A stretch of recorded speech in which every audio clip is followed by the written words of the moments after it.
live at the Nasdaq market site in Times Square. I'm Elise Southwell, and this is Nasdaq Disruptors. Today we're talking ad tech, specifically programmatic native ad exchanges that help marketers pinpoint their target audience. We're here with Eric Berry, co-founder and CEO of TripleLift, to talk about programmatic exchanges and the future of advertising. Thanks for being here. Thanks so much for having me. What is TripleLift? TripleLift is a company that was focused on the founding mission that we want to create effective, user-centric publisher monetization wherever users consume content. And so when we got started, we were thinking, how are users consuming content? Primarily on the web and in-app. And so we created great user-centric advertising that we thought created a sustainable publisher monetization ecosystem in that context. And since then, we've expanded to all the different areas where users are really consuming content. So branded content in social, OTT, and other areas like that. So do you run on a programmatic platform? We run a programmatic platform in those contexts where it makes sense to do so. So web, mobile web, app, OTT, and not as much in the branded content space because it's less real time there. Can you give us a quick programmatic 101? Oh, yes. So programmatic means a lot of different things based on exactly what you're thinking about. So ultimately, the idea is how do you replace people with computers? But the ultimate manifestation is, can you buy and sell ads on a per impression, per user basis, paying exactly what the price of that ad should be based on all the criteria that you know about that ad impression? And so that's the sort of culmination that's called real-time bidding. Real-time bidding isn't necessarily every single impression that's programmatic, but it's the most sophisticated form. And how about a quick little lesson in native advertising 101? Right. So native ads are ads that match the user experience of the context in which the user is consuming content. So probably the most common examples are in Google, the sponsored search results, or in Facebook and Instagram, the ads that meet the look and feel of the feed. And we sort of create that experience for every other publisher across the web, app ecosystems, and in a way where marketers don't necessarily have to create thousands of special assets to meet the unique looks and feels of all those different publishers. We have technology that actually automates it using computer vision so that they buy with a simple set of assets and it dynamically conforms to all the unique looks and feels of all the different publishers. So how does TripleLift differ from some of the programmatic players out there? Right. So when real-time bidding and programmatic got started, it really got started around standardized ad units. And so that's banner ads, display ads, mid-roll video ads, and the like. And for us, we looked at that ecosystem and said, you know, it's not really a user-centric model. Banner ads often have to flash and blink to get the user's attention. And for us, it was really important to create a sustainable publisher monetization ecosystem. And that means one that doesn't incentivize users to install ad blocks and the like. So how can we do it so the publisher can create a UX-first experience that does provide monetization? So we let the publishers define their own look and feel of their ads, of their monetization experiences in a way that respects the customer journey. And we then are able to create liquidity, meaning you can buy and sell ads at scale, at billions and billions of ads a day, using similar technology to how you do for display ads, but across thousands of publishers in this new format. So are you working with publishers just on desktop, or you're working with them on mobile and across their journey in video? Right. So again, what we do is we look at different contexts where users are consuming content, and then we try to create the best integrated ad format that's the most respectful for that customer journey. So we try to use technology to create liquidity in all the contexts where users are consuming content. So take OTT, for example. In the OTT context, you can monetize in all sorts of different ways. For example, you could do mid-rolls, right? That's an interruptive ad break that's 15, 30 seconds or whatever. And I think a lot of the data shows that that's not a particularly user-centric way to monetize, and users don't always love that experience. And so for us, product placement is a great way to monetize that's not necessarily interruptive to the user experience. So how can we make product placement, which is the dream, addressable on a per user basis, so the buyer can buy on a per impression basis, valuing it, showing the right ad to the right user at the right time for the right price. And that's the vision that we're working towards, and we have all sorts of formats for video, for example, that get us closer and closer to that dream. So how can we make it so the billboard in real time is swapped out for a billboard in the background of that video that's appropriate for that user? So it might be an insurance billboard for that user that's in market for insurance, that has the shading and the 3D textures applied in real time. Similarly, we do the same thing for web, mobile web, app, and the experience depends on the context in which the user is consuming content. Who are some of your clients? So client depends on which side of the ecosystem you're looking at. So on the one hand, we have supply, and supply is a provider of content that can be monetized, and those are big publishers. So big publishers of content include folks like Vox, MSN, Hearst, BBC, et cetera. So we have international operations, and then on the buy side, we work most directly with companies called demand-side platforms, which are sort of the algorithmic entities that are used to value the per impression basis. So a large publicly traded one is The Trade Desk, Google is another big partner, MediaMath and companies like that. And then, of course, we work with the marketers directly as well. So within the traditional form of advertising, a lot of people are talking about cord cutting and sort of linear television and OTT taking over linear television. How does TripleLift fit into that sort of idea?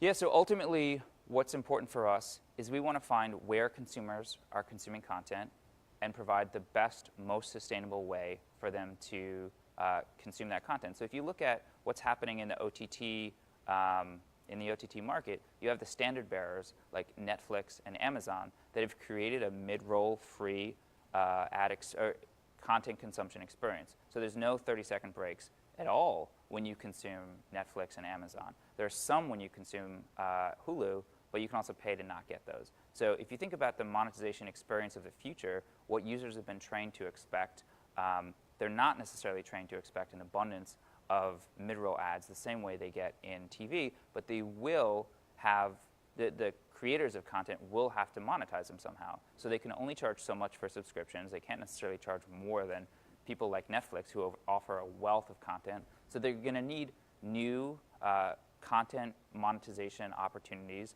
and that's really where we're looking. So historically, a lot of the ad dollars were spent in traditional TV. Can you talk about the future of traditional television advertising? Well, traditional television advertising really depends on where you think TV as a whole is going. So TV is an incredibly powerful advertising mechanism, but I think it's also incontrovertible that the numbers are declining on TV. So where are users going to consume content? Certainly some of them are going to Roku and Pluto and other platforms where they can consume much of the same content. Then you have folks like Apple TV, and then there's just like Fortnite and whatever, where people are consuming different content than they used to consume. So in terms of advertising, I think people will try to monetize eyeballs wherever they are in the most effective way, and we really focus on creating the most sustainable publisher ecosystem. You started TripleLift in 2012. Right. How did it get started? So it got started, I met a few other guys at AppNexus, which is a company we used to work at, and really we were looking at the ecosystem and we said, real-time bidding is great, don't necessarily love banner ads, let's figure something out. And apparently that was enough to convince some VCs to give us some money, and they did, and we really spent the first year trying all sorts of different opportunities, and it took a full year for us to figure out what exactly we were doing to come to a real solid understanding of how to manifest the mission that I described, and then it's kind of been off to the races since then. So many people work with their colleagues and are like, we have a great idea, we should all leave and do it. How is it starting a company with your colleagues? It's good. I mean, so it's important to really know who you're getting into business with, and I think in that sense, knowing how people work is really important. And we identified each other as some of the best employees at the company. So I saw my co-founders, Sean and Ari, and I thought they were two of the best, if not the best, people at the company. And presumably they thought highly of me as well. And so I had a lot of confidence to start a business with them. And I think that's much more important than going into business with your friend, where you don't necessarily have the business level context. Can you share a success story from getting into business with these guys? Well, I mean, I think the fact is we knew each other's competencies so well. And so I knew, for example, that my co-founder, Sean, had such a great understanding of the best way to build technologies specific to sophisticated marketer use cases, and he really understood it. And I knew my co-founder, Ari, had such a great way of articulating the value proposition to customers. And we just really, like, at the end of the day, it's not a single thing. It's that we all complement each other's. We have swim lanes, and they're clear, and they are effective. And that's been really key to our successful. I think we've been around for almost 7 years now, and all three of us are still there and still really engaged. And the number of startups where you have 3 highly engaged co-founders still acting as co-founders is not too many. How about challenge? Have there been any challenges? Yeah, I mean, so I think one of the most interesting challenges is when we got started. Like I mentioned, the first year we didn't necessarily know exactly what we were going to be doing, and so finding different opportunities was something we thought about a lot. But then we built opportunities that weren't necessarily great, and we developed a sales pipeline. So the one that we came up with right before our current native business, we had developed a multi-million-dollar pipeline, and having the wherewithal to be able to say, we're going to drop that product in its entirety with its multi-million-dollar pipeline, which at the time for a startup that we had barely accomplished anything, Sure. To just say no to millions of dollars for the premise of a new company that is completely unfounded, that has nothing to really show for it yet other than potential. That was a huge decision for us, and I'm obviously incredibly happy that we did it, but it was really difficult. So you're a former lawyer turned AdTech founder. Yes. How did that The happen? classic story. How did that happen? So I did my undergrad and grad school at MIT in computer science, and then through a series of questionable decision making, I ended up in law school. I actually deferred law school for a year to really make sure that I wanted to go, and then law school kind of steers you directly into the into the big law track. I did that for a couple years, and really it was pretty easy to see this wasn't for me in the long term. So I got into thinking what was my passion historically. Even while I was a lawyer, I was still tinkering with tech products, and so I applied to all sorts of places to get back into the tech world. And really, it was do I want to go to? And I found AppNexus just by luck.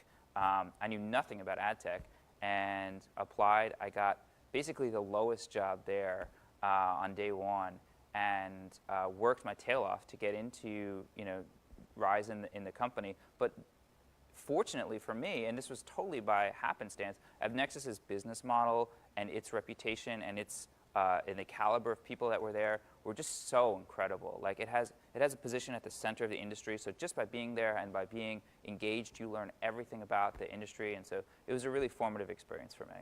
Best thing about your job?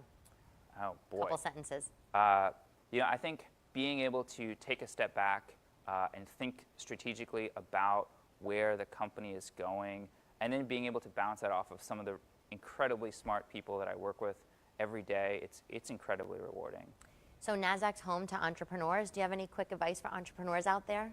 I do. So it's really important our whole first year was about trying different ideas, getting discouraged, sticking with it, pivoting, and then really responding to market feedback. And you read about the Facebooks where they have one idea and it blew up and now it's the second biggest company in the world or whatever.